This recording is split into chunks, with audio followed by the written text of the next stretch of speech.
The marble floors of the Grand Sterling Hotel gleamed under crystal chandeliers as Daniel handed his credit card to the woman at the front desk. At 38, he still turned heads with his dark hair and confident smile. The woman clinging to his arm certainly seemed impressed. "This place is gorgeous," Chloe Bennett breathed, her burgundy dress catching the light as she pressed closer to him. At 26, she was young enough to be dazzled by luxury hotels and expensive dinners. "I can't believe we're staying here. I promised you the best," Daniel said, squeezing her hand. "Nothing but the best for you." The receptionist in her green blazer smiled professionally as she processed his card. "Welcome to the Grand Sterling Hotel, Mr. Carter. We're so pleased to have you with us this evening." Daniel barely glanced at her, too focused on Chloe's excitement and the prospect of the evening ahead. His wife, Evelyn, thought he was in Chicago for a business conference. She always believed his travel stories, never questioned the late-night calls or weekend trips. After 12 years of marriage, she trusted him completely. That trust had made his double life remarkably easy. "Your room is ready," the receptionist said, sliding a key card across the counter.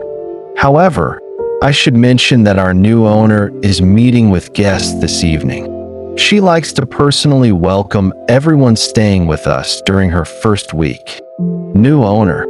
Daniel asked, only mildly interested. "Yes, sir. The hotel changed hands just 3 days ago. Quite exciting for all of us. She should be here any moment." Daniel took the key card, eager to get upstairs. Chloe was already pulling him toward the elevators when a voice stopped him cold. "Daniel." One word, just his name, but it was spoken in a voice he knew as well as his own. He turned slowly, his stomach dropping, and found himself staring at his wife. Evelyn stood 10 feet away in a navy blue suit that he had never seen before. Her dark hair was pulled back elegantly, and she wore the kind of confident expression he associated with boardroom executives, not with the woman who usually greeted him at home in casual clothes and an apron. "Evelyn," his voice came out strangled. "What are you doing here?" "I own this hotel," she said calmly, walking toward him. "As of Monday morning.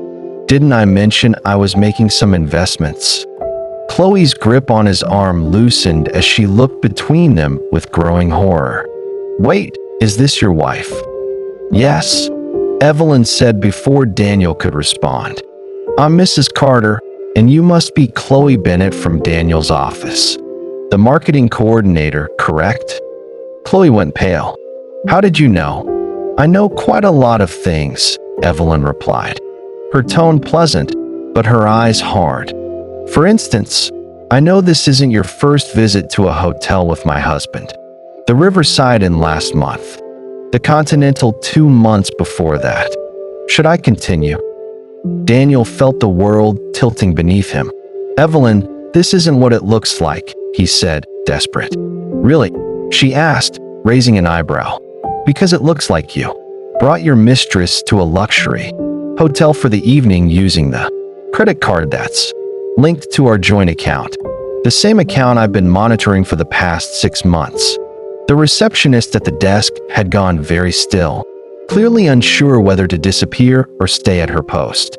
Another woman in a dark business suit had appeared from a side office, watching the scene unfold with crossed arms and a knowing expression. "You've been spying on me?" Daniel demanded, trying to regain some sense of control. "Spying?" Evelyn laughed, brittle. "Daniel, you weren't exactly subtle. Late nights at the office that your secretary couldn't account for. Weekend conferences that your boss never mentioned. Hotel charges on our shared credit card. I didn't need to spy. I just needed to pay attention." Chloe pulled away from Daniel completely, backing toward the door. "I'm leaving. I want no part of this," she said. "Please don't leave on my account," Evelyn said, stopping Chloe mid-step. "In fact, why don't you stay? The room is already paid for." Enjoy the spa, order room service, take advantage of the amenities. Consider it compensation for your time. Wait, what are you doing? Daniel hissed. I'm being generous, Evelyn replied. Chloe here didn't break any vows. You did. She deserves a nice evening, even if you don't. Chloe looked between them, clearly torn, before finally taking the key card from Daniel's hand. I'm sorry, Mrs. Carter. I really didn't know he was married. I believe you, Evelyn said, and there was genuine sympathy in her voice. He doesn't wear his ring when he travels, does he? Chloe shook her head, tears in her eyes, and fled toward the elevators. Daniel watched her go, then turned back to his wife. Can we talk somewhere private? Of course. My office is just through here. Evelyn gestured toward the side door where the other woman in the suit still stood. That's my attorney, by the way, Victoria Blake. She's been very helpful over the past few months. The attorney nodded coolly at Daniel. Mr. Carter. Daniel entered Evelyn's office, still in shock. The attorney, Victoria Blake, followed and closed the door behind them, sitting with a leather portfolio in hand. How long have you known? Daniel asked, too stunned to think of anything else. About Chloe specifically? 2 months. About your affairs in general? Almost a year. The first one was Stephanie from accounting, wasn't it? Then that woman at the industry conference. I stopped keeping exact count after the 4th one. Daniel sank into a chair. If you knew for a year, why didn't you say anything? Because I needed time to prepare, to document everything, to make sure that when I was ready to end this marriage, I would do so from a position of strength. Evelyn sat behind her desk, every inch the successful businesswoman. While you were busy betraying me, I was busy consulting with divorce attorneys, forensic accountants, and business advisors. What are you talking about? Daniel asked, confused. The house is in my name only. My parents insisted when we bought it. The investment accounts we share were funded primarily by my inheritance. The car you drive is registered to me. And as of Monday, I own this hotel along with 2 other properties in the city. Daniel's panic grew. You used your inheritance money without telling me? I used it on my investments, just like you used our credit cards on your affairs. The difference is my investments are legal and legitimate. Victoria spoke for the first time. Mr. Carter, you'll be served with divorce papers tomorrow morning. Given the documented evidence of adultery and the financial trail my client has compiled, I suggest you hire competent counsel. Evidence? Daniel asked. Evelyn opened a drawer and pulled out a thick folder. Hotel receipts, credit card statements, text messages, emails, photographs, months of documentation. I hired a private investigator in February. You'd be surprised how much evidence accumulates when someone isn't careful. Daniel's voice cracked. You hired a private investigator? I did. I also consulted with 3 different divorce attorneys before choosing Victoria. I reviewed 12 years of financial records. I calculated exactly what I'm entitled to and what you're entitled to. And I came to a realization.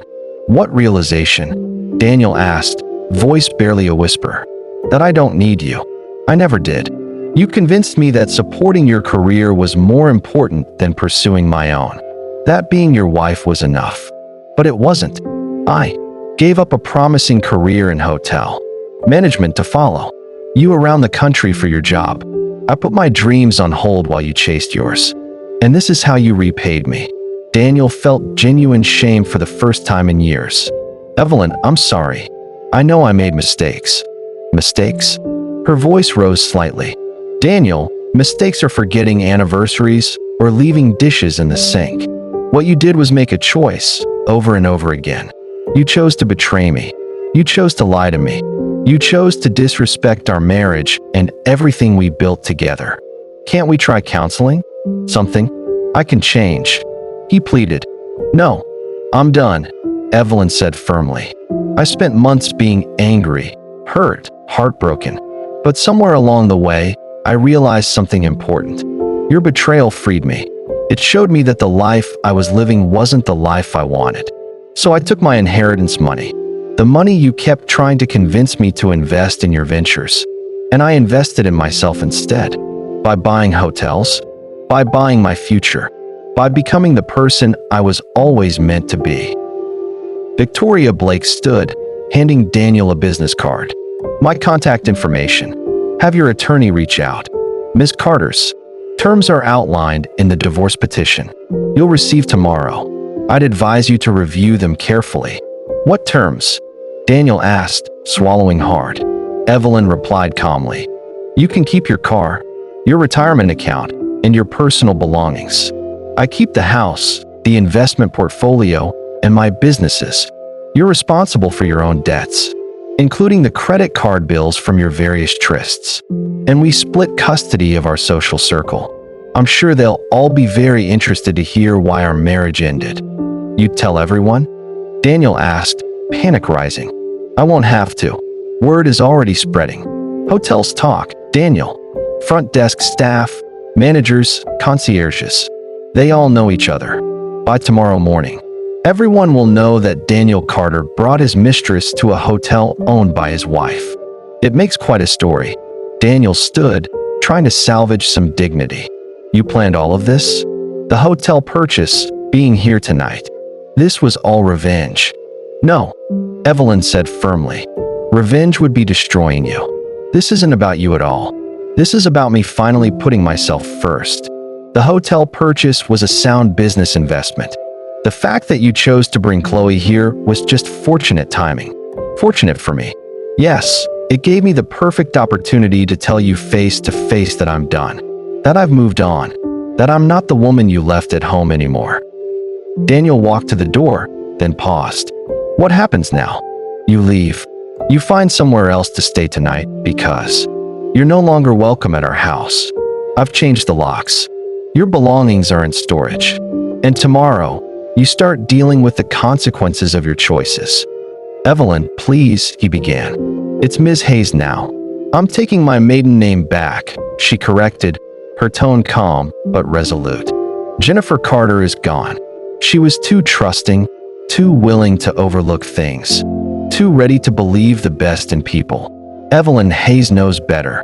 Daniel left the office, walking through the beautiful lobby that was now owned by the wife he had betrayed. The receptionist at the front desk didn't meet his eyes. The doorman held the door open in silence. Everyone knew. Everyone had witnessed his humiliation as he stood on the street outside the Grand Sterling Hotel. His phone buzzed with a text from Chloe. "I'm sorry, but I can't be involved in this. Please don't contact me again." Another buzz, this time from Evelyn. "I've canceled the credit card you used for the hotel. You'll need to find your own way home." Daniel stood there in the evening air, realizing that in the span of an hour, he had lost his wife, his mistress, his home, and his dignity, all because he had been careless enough, arrogant enough, to think he could get away with betraying the one person who had always believed in him. 6 months later, Evelyn Hayes stood at the grand opening of her 4th hotel property. The Grand Sterling Hotel had become the crown jewel of her small empire, known for its elegance and discretion. Investors, staff, and press gathered around, eager to witness her success. She glanced at Chloe, who had joined as her marketing director. "You didn't have to do this," Chloe whispered, impressed by the transformation and opportunities. "After everything that happened," Chloe continued, voice soft. "You were a victim too," Evelyn replied with a gentle smile. "And you're good at what you do. I believe in second chances, just not for people who squander them repeatedly." Chloe nodded, understanding fully. She had been caught in the middle of Daniel's betrayal, but now she had a fresh start, a real chance to rebuild her career and self-respect under a leader who valued integrity. Cameras flashed as Evelyn cut the ribbon, the crowd clapping. Journalists approached with questions about her business strategy, her growth, and how she had managed to acquire multiple properties in such a short time. Evelyn spoke with confidence, poised and professional. She didn't mention Daniel or the betrayal. Instead, she focused on empowerment, smart investments, and the importance of believing in oneself. In interviews, she emphasized that success wasn't just about money. It's about taking control of your life, making choices that reflect your values, and never letting someone else define your worth, she told the press. Every detail of the event reinforced her new identity. Evelyn Hayes wasn't just a woman who had recovered from betrayal. She was a visionary entrepreneur building an empire on her own terms. Meanwhile, Daniel received the divorce papers at his office. His attorney reviewed them and shook her head. "Mr. Carter, unless there are significant errors in these documents, this settlement is extremely unfavorable. Your wife's attorney has documented everything: the adultery, financial mismanagement, prenuptial agreement, and the fact that most of the marital assets are in her name. You have very little leverage." Daniel's mind raced. "Is there anything we can do?" "Fight it," his attorney replied calmly. "It would be expensive, public, and you'd likely lose. I advise accepting the terms and moving forward." Daniel sat in silence, realizing the full weight of his actions. His reputation, relationships, and career could all be tarnished by the public nature of the evidence. Reluctantly, he signed the papers, knowing there was no turning back. Back at the Grand Sterling Hotel, Evelyn Hayes surveyed the property with a sense of pride. The weight of pretending everything was fine, of living a lie, had been lifted. She was free. She looked at the skyline through the floor-to-ceiling windows, thinking about the woman she used to be, the trusting wife, willing to forgive, willing to sacrifice her own dreams. That woman was gone. Now, Evelyn Hayes was confident, successful, and genuinely happy. She had turned betrayal into opportunity. Chloe worked by her side, respected and valued, rebuilding her career. Sometimes, late at night, Evelyn would remember the evening in the hotel lobby when Daniel had walked in with Chloe. The shock on his face, the moment of realization. She didn't feel satisfaction or vindictiveness. She felt liberation.